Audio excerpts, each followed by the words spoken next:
மத்தேயு எழுதிய நற்செய்தியில் இருந்து வாசகம்.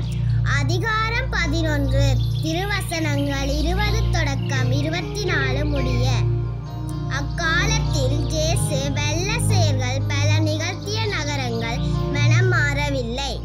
எனவே அவர் அவற்றை கண்டிக்கத் தொடங்கினார். கொராசின் நகரே, ஐயோ உனக்கு கேடு! பெத்சாய்தா நகரே, ஐயோ உனக்கு கேடு!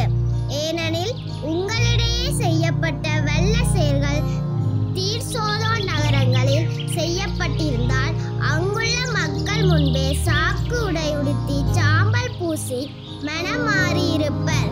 தீர்ப்பு நாளில் தீருக்கும் சீதோனுக்கும் கிடைக்கும் தண்டனையை விட உங்களுக்கு கிடைக்கும் தண்டனை கடினமாகவே இருக்கும் என நான் உங்களுக்கு சொல்கிறேன். கப்பர்நாகுமே, நீ வானளாவ உயர்த்தப்படுவாயோ? இல்லை, பாதாளம் வரை தாழ்த்தப்படுவாய். ஏனெனில் உன்னிடம் செய்யப்பட்ட வெள்ள செயல்கள் சோதோமில் செய்யப்பட்டிருந்தால் அது இன்று வரை நிலைத்திருக்குமே.